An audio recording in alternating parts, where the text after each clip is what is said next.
Jadi anak-anak, Nabi Nuh ini diutus pada kaumnya yang sekarang mungkin daerahnya yaitu daerah Irak. Kalau dulunya disebut dengan Armenia. Nah, jadi sekitar di Jazirah Arab ya. Sebenarnya kaum Nabi Nuh ini dulunya orangnya soleh-soleh ya. Sebelum Nabi Nuh diutus, mereka dulu sangat mencintai orang yang soleh. Saking cintanya mereka dan orang yang soleh, mereka mengabadikannya dengan membuat batu. Ketika itu orang-orang soleh sudah meninggal wafat karena usianya, kemudian akhirnya diabadikan dengan batu. Lama kelamaan ternyata patung inilah yang menjadi berhala nantinya yang disembah oleh cucu-cucunya karena sudah lupa bahwasanya ini adalah indikasi atau gambaran dari orang-orang yang soleh. Nah itu semenjak itulah datanglah seorang Nabi Nuh. Nah Nabi Nuh ini anak-anak, dia ini adalah salah satu nabi yang terpanjang usianya. Ada yang tahu berapa usianya? Nah, kelebihan ya. Menurut riwayat itu sekitar 950 tahun. Nabi Nuh ini sendiri diangkat menjadi seorang nabi sekitar tahun sebelum Masehi, yaitu 3650 sebelum Masehi, atau umurnya pada saat itu sekitar 480 tahun. Ada yang sekarang umurnya 480 tahun? Gak ada lagi ya. Di zaman Nabi Muhammad paling lama mungkin 100 tahun ya. Masih ada mungkin. Paling lama ya. Nah, selanjutnya Nabi Nuh diutus pada kaumnya sekitar atau diangkat menjadi nabi yaitu pada umur 485 tahun. Oke, anak soleh. Nanti aja ya lihat kucingnya ya. Nanti kucingnya marah lagi tidur ya. Jadi Nabi Nuh ini dia salah satu nabi yang mendapat gelar Ulul Azmi ya dari Allah Subhanahu wa taala. Ada yang tahu apa itu gelar Ulul Azmi?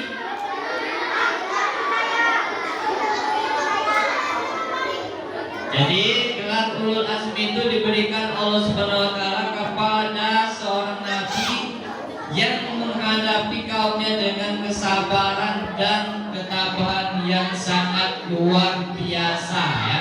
Artinya bisa diperhatikan kaum Nabi Nuh waktu itu nakal sekali. Nah, lebih nakal daripada kalian sekarang ya. Lebih ngeyel, disuruh gak mau, maunya menang sendiri. Pokoknya ngeyel lah, nakal. Saking nakalnya, umat Nabi Nuh ini malah menantang Nabi Nuh untuk agar Tuhannya menurunkan azab kepada mereka. Sebenarnya Nuh tidak mau berdoa pada saat itu. Namun karena selalu ditantang, akhirnya Nabi Nuh berdoa kepada Allah. Allah mengabulkan, wahai Nuh, kata Allah, nanti buatlah suatu bahtera yang besar, yaitu berupa kapal. Untuk apa ya Allah? Kalau mau banjir ini perasaan nggak mungkin karena ini di negara Arab pasir semua, dari mana airnya datang? Kata Allah, turuti saja perintahku. Jadi akhirnya Nabi Nuh dengan pasukannya kata pengikutnya, tahu nggak berapa pengikutnya? Selama dia bertakwa lebih kurang 470 tahun, hanya sedikit yang mengikutinya. Berapa? Ya, bisa 80, bisa juga tidak lebih dari 200 orang ya saat itu ya. Jadi selama beratus-ratus tahun hanya kurang paling banyak tidak lebih 200 orang. Nah, Makanya salah satu gelarnya tadi Nabi Nuh dapat gelar Ulul Azmi. Lanjut lagi. Jadi akhirnya Nabi Nuh dan pasukannya membuat suatu kapal yang besar, tentunya jauh dari perkampungan Nabi Nuh. Supaya apa? Supaya orang-orang yang mencemooh tadi tidak melihat, sehingga tidak ngomongi lagi, istilah Palembangnya. Ternyata ada dari orang yang sering mencemooh tadi melihat bahwasanya Nabi Nuh dan pasukannya sedang membuat suatu kapal. Kemudian orang itu bercerita di kampungnya, dia nggak si Nuh ketika kawinnya buat kapal di tengah gurun pasir, mana tuh kapal banjir. Akhirnya karena ketahuan tadi, mereka kemudian lagi-lagi mencemooh Nabi Nuh dan pengikutnya. Akhirnya ada salah satu dari mereka berinisiatif. Ini di sini kata yang tidak suka dengan keikutan Nabi Nuh tadi, karena pengikut Nabi Nuh ini anak-anak bukannya orang kaya ya, banyak kan dari orang fakir dan miskin, sehingga mereka tidak mau ikuti Nabi Nuh. Ngapain katanya beda kelas? Aku nih kelas orang kaya, banyak uang. Ini malah ngikuti orang miskin dan fakir. Nah, itulah salah satu mereka tidak mau mengikuti ajaran Nabi Nuh. Kemudian karena saking nakalnya umat Nabi Nuh ini, kapal tadi yang sudah jadi seharusnya untuk belayar. Nah, kalau istilah sekarang mungkin kapal pesiar ya, yang mewah. Nabi Nuh sudah ada waktu itu, namanya kapal pesiar juga. Besar kapal itu, seperti kapal pesiar. Nah, tahu kapal pesiar? Tahu. Pernah naiknya? Sayang sekali Ustaz sudah pernah ya. Cuma perahu aja. Nah, jadi saking yang tadi, hal hasil kapal ini tadi yang seharusnya belayar di laut nantinya dijadikan tempat WC. Tahu WC? Tempat buang kotoran oleh umat-umat yang tidak mau mengikuti ajaran Nabi Nuh, saking nakalnya tadi ya. Kalau kalian jangan sampai kayak gitu nakalnya, boleh nakal, tapi standar-standar aja. Ini kelewat nakal ini ya. Nah, alhasil penuhlah dari kapal itu dengan kotoran manusia. Kata Nuh, ya Allah, katanya gimana saya mulai ini penuh dengan kotoran. Akhirnya Nuh berdoa. Karena doa seorang Nabi itu mustajab, dikabulkan Allah. Allah mempunyai cara lain. Bagaimana kapal itu bisa bersih? Suatu ketika ada orang yang buta ingin buang hajat. Buang buta. Orang buta itu pakai tongkat. Wahai penduduk, saya ingin buang hajat. Kira-kira di mana tempatnya? Ada. Oke. Di sana ada kapal Nabi Nuh besar, kami buang ke sana. Coba pakai ke sana. Akhirnya kakek itu sana. Karena dia buta nggak bisa lihat, pakai tongkat. Sudah sampai di pinggiran kapal, kemudian tongkat itu di mana tempat pegangan ini. Pas itu tongkatnya jatuh. Kaki pegangan kata kakek itu. Kenapa dikit, terpleset, masuklah nyemplung ke dalam pembuangan tadi. Hebatnya karena Allah tadi memberikan mukjizat dari kepada Nabi Nuh, orang yang buta tadi nyemplung ke dalam. Kalau sekarang kita sebut apa itu yang perkembangan itu? Nah itu. Hebatnya yang buta tadi rupanya jadi sembuh. Bukannya kebawaan, malah kegirangan dia bahagia. Alhamdulillah kok bisa sembuh, bisa dilihat. Melihat, oh beneran ada gunung jauh sana, ada pasir di sana, matahari kelihatan. Kemudian kakek tadi yang jadinya mau buang hajat tak jadi, berlari ke kampung. Woi katanya, aku ini tadi kan buta. Apa kau baca lihat kata orang itu? aku ini nyemplung ke dalam kotoran Nabi Nuh, tempat pembuangan kapal Nabi Nuh tadi, banyak kotoran. Pas nyemplung, ya naik lagi kan, bisa lihat. Mana lagi? Kata, oh, tak percaya. Nah cobalah kalian sama. Alhasil semua yang ada penyakit di situ di umat Nabi Nuh pergi semua ke kapal untuk mengambil kotoran tadi.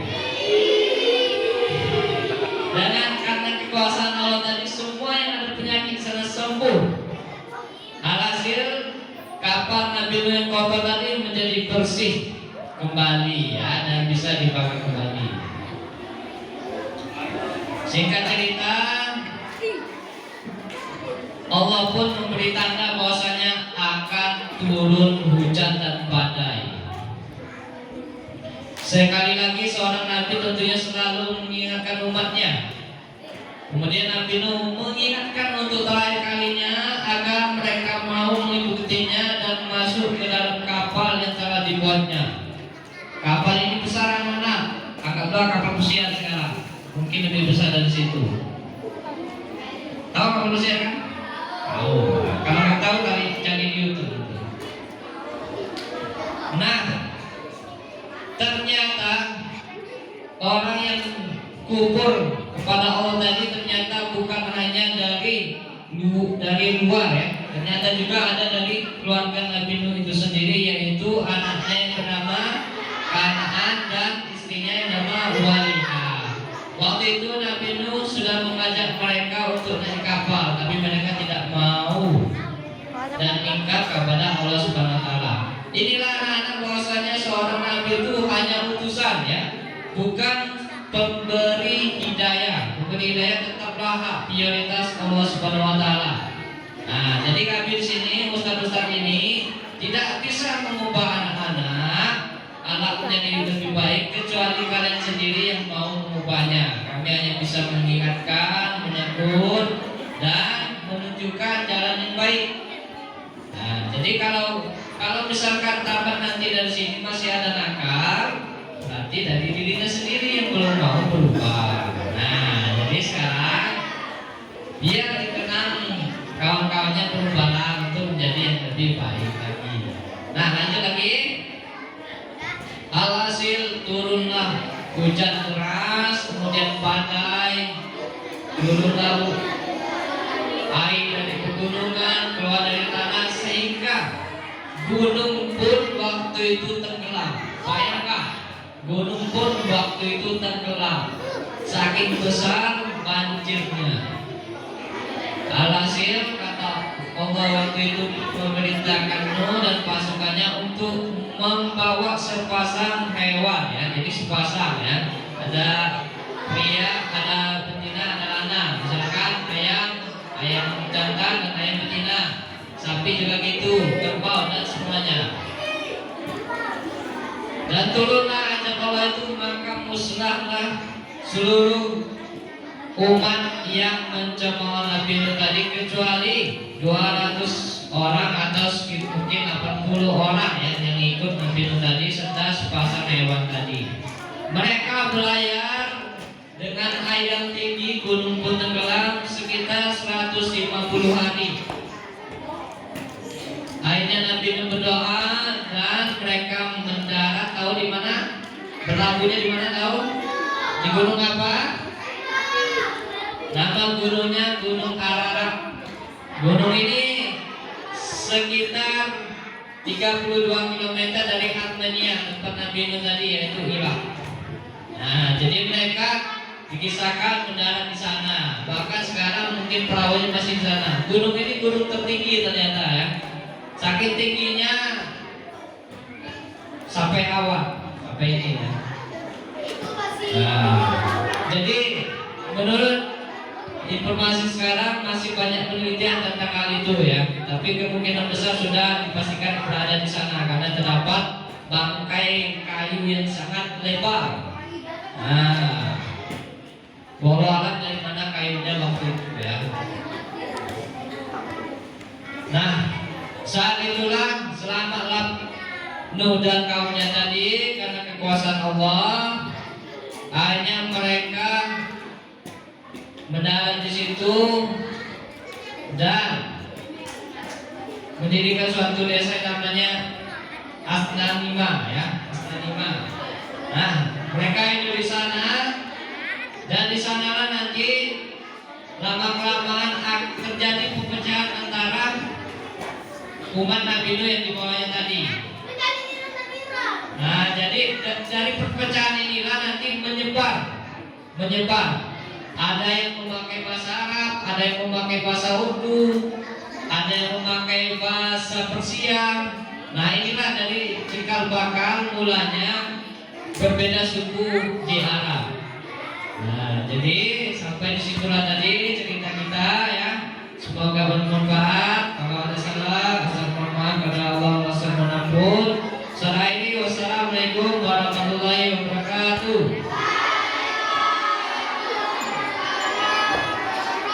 Oh.